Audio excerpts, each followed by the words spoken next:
Enciendan todas sus cámaras.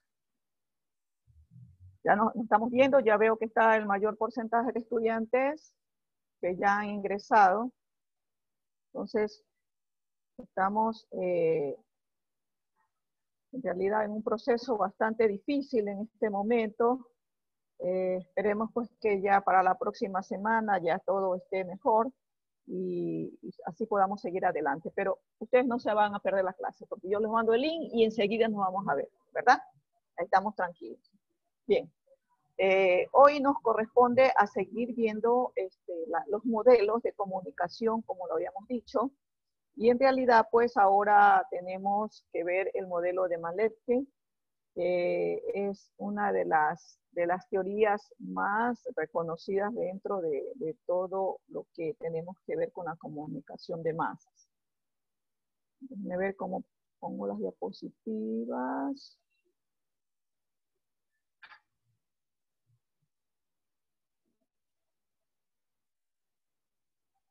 Entonces, tenemos que la teoría de Malecki está desarrollada por el alemán Gerhard Malecki, donde su fundamento se desarrolla en la definición de la comunicación social. Esto pues, según él dice que se debe transmitir públicamente hacia la parte de los mensajes para que pueda ser llevado con esas técnicas de comunicación apropiadas para una sociedad de masa, para que llegue en forma unilateral o bilateral. Entonces, Malecki pues también consideraba que los estudios, parte de la comunicación tiene que ver mucho con la psicología social. Esto de aquí pues refería a que la comunicación siempre va a tratar de algo complejo, porque decir comunicación es un término bastante complejo que tiene que ver con muchos factores que van a establecerse con relaciones a la parte de la comunicación, en donde va a estar el comunicador y el medio van a estar siempre interconectados. Va a haber una conexión entre el mensaje y el medio. Va a haber una conexión entre comunicador, medio y receptor, que también va a haber una comunicación entre receptores y mensajes, y por último, pues el receptor con el medio. Entonces, como estamos hablando de la comunicación social, se está refiriendo siempre a este proceso de la forma de cómo nos vamos a comunicar con las grandes masas, que esa es lo que refiere el alemán Malecki, en donde él establece 6 relaciones relevantes para la comprensión de este modelo. Dice que el comunicador emana un mensaje y ese mensaje va con una intención, la intención de que el receptor al escucharlo, pues el mensaje lo pueda decodificar. Y él decía pues que hay una creación de 2 aspectos importantes dentro de la creación del mensaje que está mandando el comunicador. Y esa creación del mensaje va con la compulsión del mensaje sobre a dónde va a ir, hacia el receptor mismo. Dentro de esta creación de este mensaje decía que se deben de tomar en cuenta con qué intenciones va hacia el consumidor, que vendría a ser el receptor. Entonces decía que el comunicador siempre va a influir por intermedio de ese medio de comunicación hacia las mentes de esas grandes sociedades que van a receptar el mensaje. Ese era un segundo punto importante para él, que el comunicador influya en las mentes de cada uno por intermedio de ese medio de comunicación. Decía pues que ese mensaje que llega al receptor debe de ser un medio de comunicación que siempre va a buscar la vivencia del receptor, las necesidades del receptor. Entonces, el tercero, que el comunicador va a estar interconectado con el receptor por medio de una imagen, de pronto, de una escritura o de algo que en realidad le lleve a opinar lo que el líder, que vendría a ser el comunicador, pueda impresionar dentro de él. Entonces, el emisor y el receptor no van a intercambiar sus roles. Ya ustedes ven que siempre va a haber una posibilidad que el comunicador tiene una especie de ser el del líder orientador del mensaje que va a llevar al receptor. Y este mensaje pues va a traer un estado psico-neuroemocional hacia la sociedad. Y por ende pues va a haber una parte reflexiva de cada uno de los que nosotros cuando estamos leyendo, echando o estamos viendo algún mensaje dentro de los medios de comunicación social o de las redes sociales. Y el mensaje se va siempre a concretar por intermedio de eso que nosotros llamamos medio, ¿no? Nosotros estamos en las redes, leemos un mensaje y por ende, pues, esto lo podemos llevar a una opinión. Y esto de aquí nos puede distorsionar nuestro sentido emocional. Por eso decía Maletzke que esta escuela de este modelo de comunicación tiene que ver mucho con la psicología, porque aquí es donde nosotros vamos a ver cómo el comunicador va a obedecer a la presión del mensaje, del contenido, a través del medio. Cómo va a llegar así al receptor. Y esto pues se basa a que busca las necesidades y también las expectativas del receptor para enviar el mensaje que está enviando el comunicador. Cuando estamos hablando de comunicación social, estamos hablando ya de un comunicador, de ese comunicador que viene a ser en realidad como nosotros conocemos que es el emisor. Y ese emisor que trabaja en el medio, que va a transmitir ese mensaje, debe de siempre captar el interés de esas sociedades, qué es lo que quiere conocer y a dónde voy a llegar, si voy a influir hacia sus mentes o si voy a distorsionar la parte emocional de ellos, emanando un mensaje que de pronto vaya a impresionar a la sociedad. Entonces, esto pues va a trabajarse muchísimo dentro de la comunicación social para saber cómo se va a organizar o cómo va el receptor a interpretar ese mensaje. Para unos tal vez les va a afectar, pero para otros no. Entonces, esa toma de influencia de ese medio sobre el receptor es lo que va a tomar en cuenta pues Maletzke dentro de la información y la comunicación. Entonces dice que también la imagen que tiene el receptor en el medio va a influir también dentro de la parte emocional del mensaje, dentro de la parte emocional de la persona que recibe este mensaje para poder reaccionar de esta forma pues y poder actuar en sí como un receptor activo o un receptor pasivo. Y por ende nosotros vamos a ser aquellos que vamos a dar la opinión o vamos a dar criterios o vamos a reflexionar dependiendo de lo que nos mandan los medios de comunicación, sea por una imagen o sea por una opinión que nos manda el comunicador. Bien,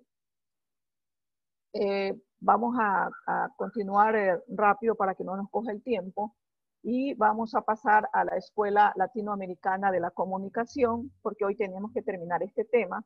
Estamos ya en la cuarta unidad, ustedes ya saben. Entonces, vemos que en realidad durante el siglo XIX dependían todos los sucesos ocurridos que se presentaban en Europa. Esto pues llegaba a una convicción específicamente que influía hacia los países de nuestra habla hispana, y por ende, pues, gracias a esa gran barrera lingüística que había entre la escuela latinoamericana, incentivó la búsqueda de una identidad propia.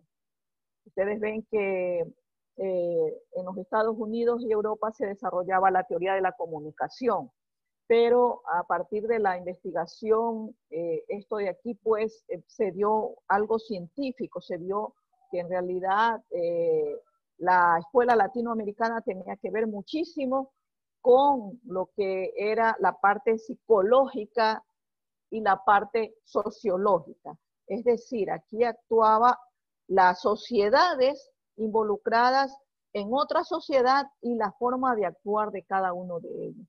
Entonces, esta era la parte psicológica. ¿Qué actitud tomaban las sociedades cuando actuaban con con otra sociedad que tenía otro tipo de cultura, por ejemplo.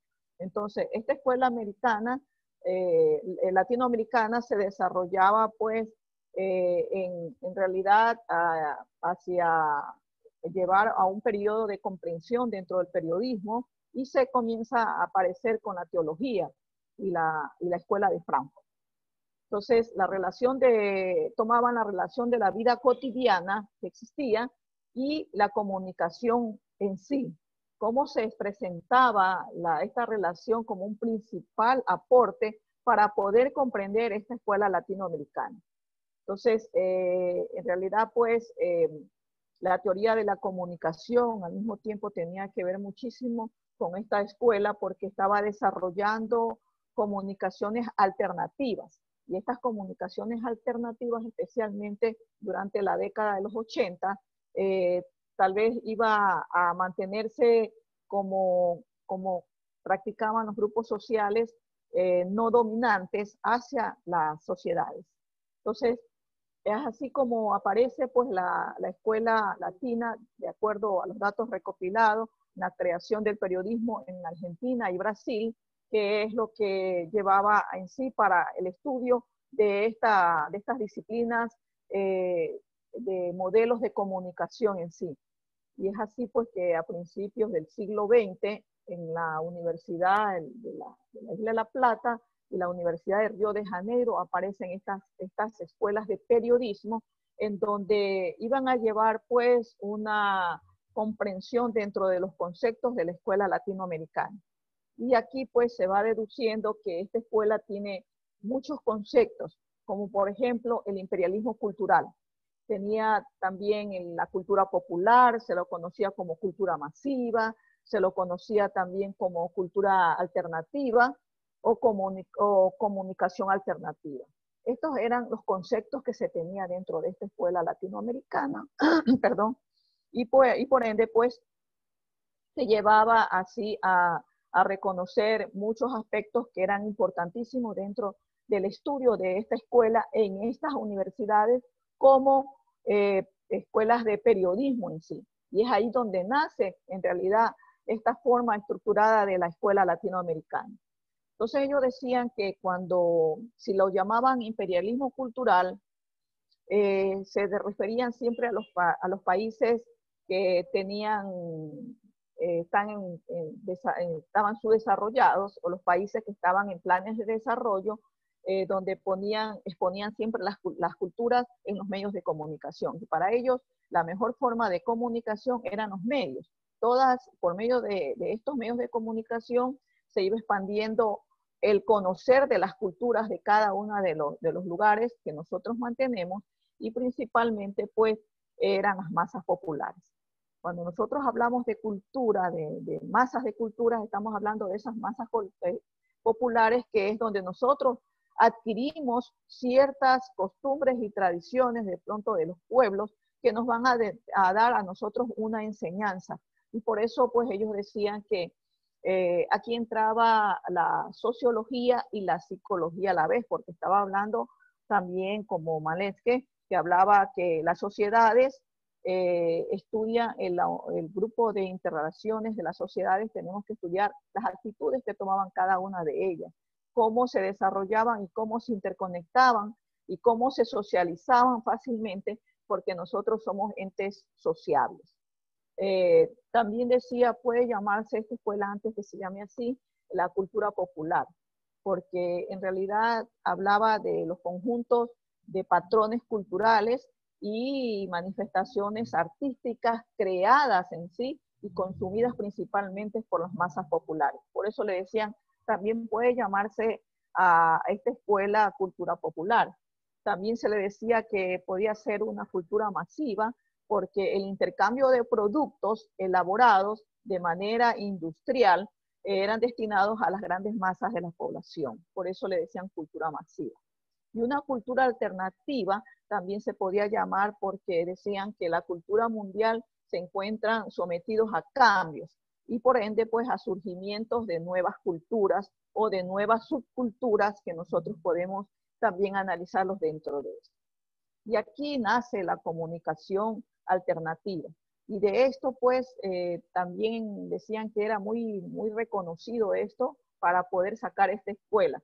Decían que desde el contenido que puede ser traducido como algo innovador dentro de esta escuela, se podría hablar de esta comunicación alternativa que estamos hablando en este momento, porque es aquella que se contrapone a una estructura comercial, porque tiene que ver muchísimo con las finalidades de difundir ideas. ¿Ideas de quién? De nuestras poblaciones. ¿Ideas de quién? De nuestras sociedades.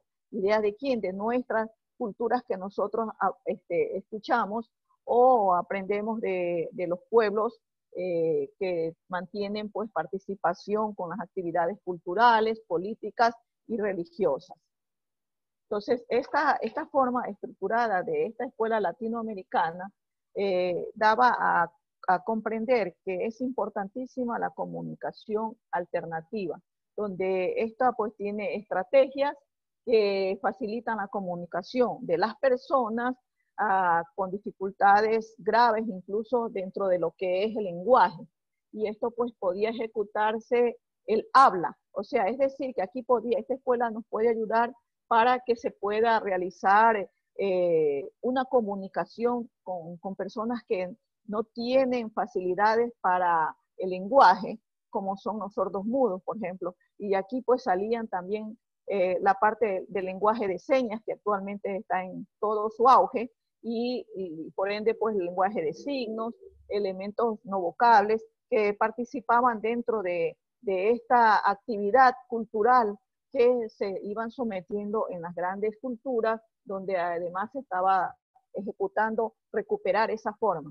Recuerden que antes no existían las escuelas de sordos mudos, estas personas no podían seguir adelante porque no habían instituciones que los puedan mantener dentro de la parte estructural de las personas normales. Ahora, como estamos en un país de inclusión, ya estas personas pueden ingresar a grandes instituciones públicas y privadas, donde viene la interrelación de interconexión de formas de expresiones múltiples, en donde ahora el lenguaje de señas pues se ha hecho como algo necesario para el comunicador que aprenda para poder interpretar también este proceso de lenguaje nuevo, estructurado en este siglo, que en realidad pues hace que hagamos una sociedad uniforme, homogénea, y no buscar espacios para las personas con discapacidades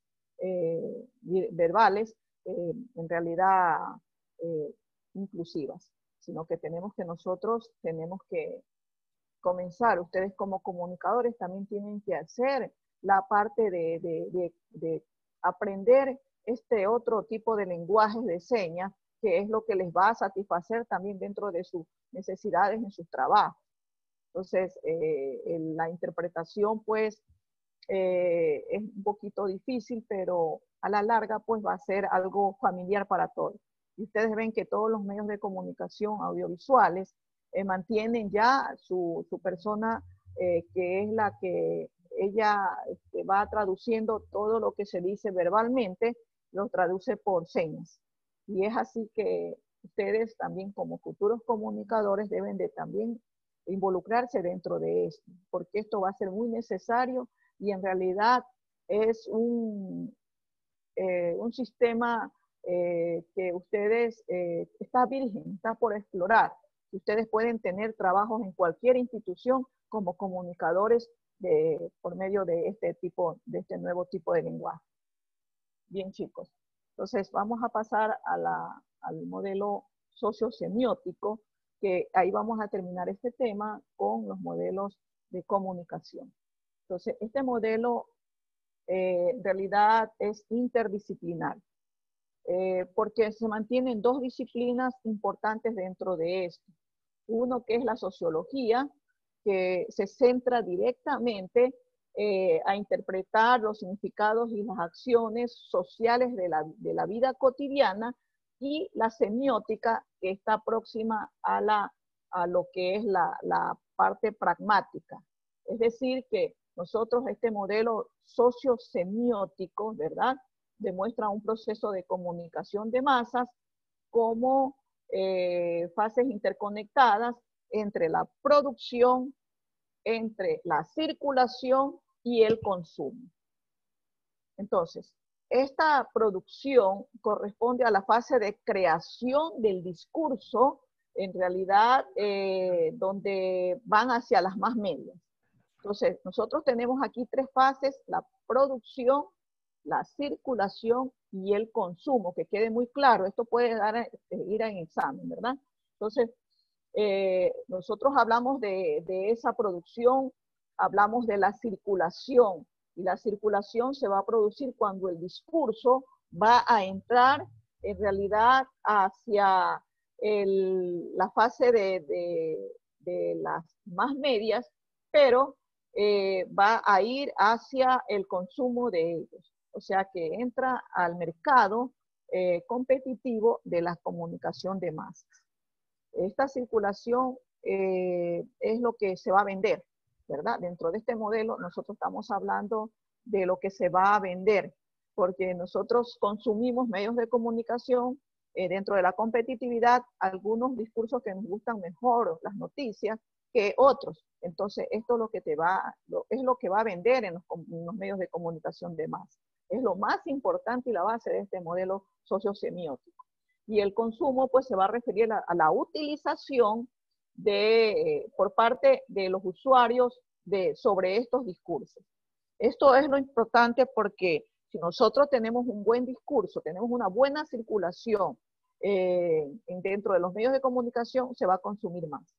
Y por ende, pues, este consumo pues, va a llevar a las condiciones de conocer lo político, lo social, lo económico, dentro de lo que corresponde a todas las circunstancias históricas que nos van a permitir el desarrollo de esa industria económica de comunicación.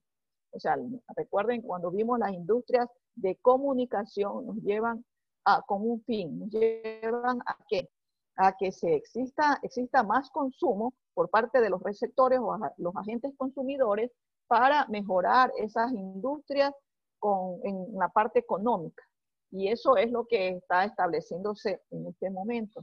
El consumo se refiere a que el usuario utilice más estos discursos para que sea el medio de comunicación más absorbido económicamente, que tenga mejor producción. Y lo que quieren es que lleguen a las industrias culturales de comunicación más extensivas para que pueda así engrandecer la parte productiva y económica de la empresa. Ahora, estamos hablando de que en realidad este modelo tiene que ver muchísimo con la sociología, ¿verdad? Y la semiótica. Y ustedes ya están viendo la semiótica. Entonces, cuando nosotros unimos estas dos, pues nos dan este nombre de modelo sociosemiótico, ¿verdad? Entonces, cuando estamos hablando de las características más generales, donde se pueden detectar la estructura de este modelo, estamos hablando en realidad de lo que es el mercado de la comunicación occidental.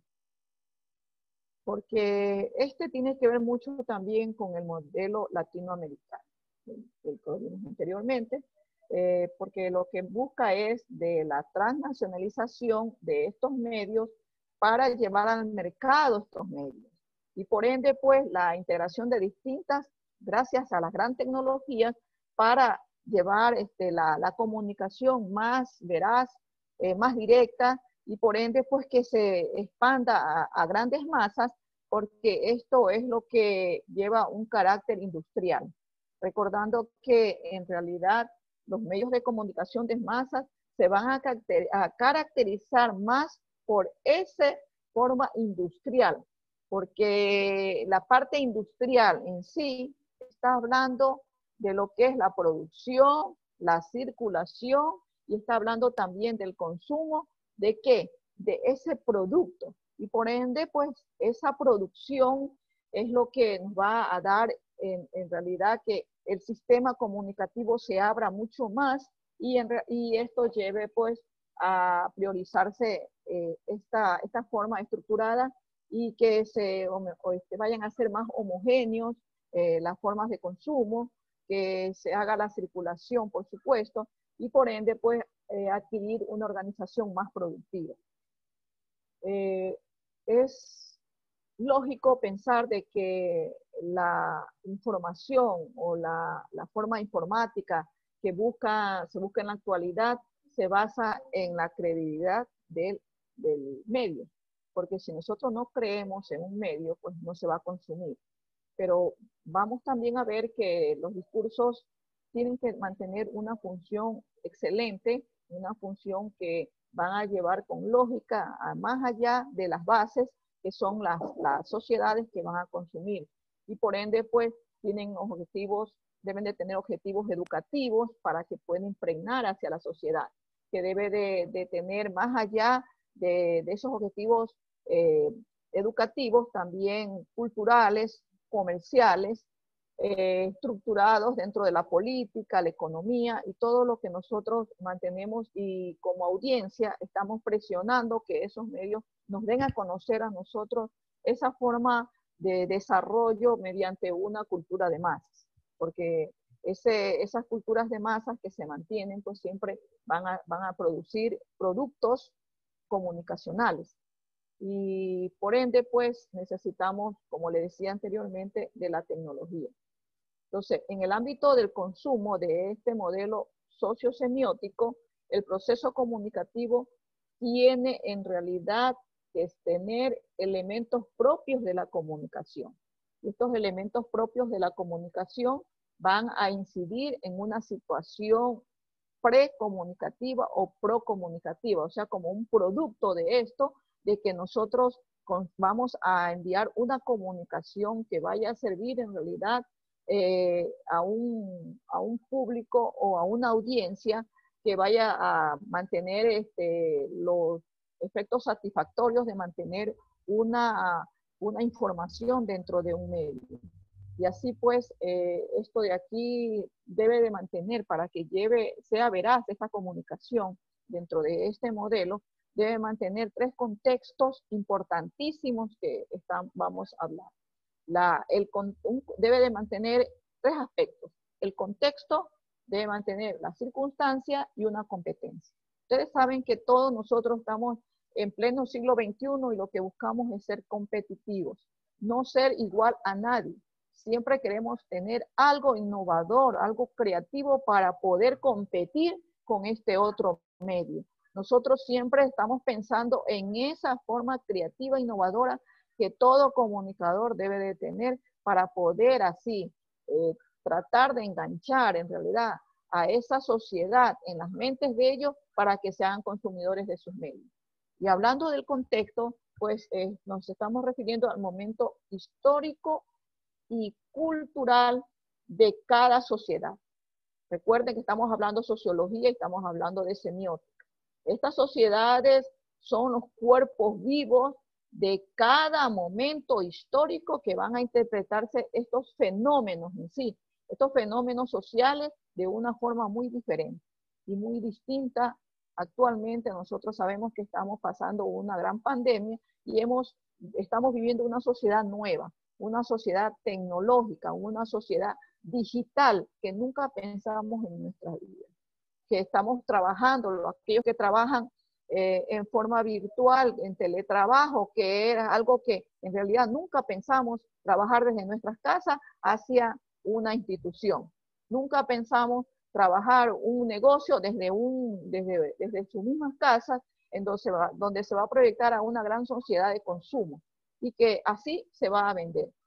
Y cuando hablamos del otro aspecto, de las circunstancias, viene a ser esa situación concreta de consumo de la comunicación, que las teorías de la recepción van a poner en evidencia esa importancia de donde nosotros, con quien vamos a estar involucrados en los medios, nos vamos a concretar para que consuman ese medio de comunicación. Es decir, que aquí cuando hablamos de las circunstancias estamos tratando de ver qué es lo que vamos a innovar para enganchar a ese público a nuestro medio o para enganchar a ese público al producto que yo quiero vender.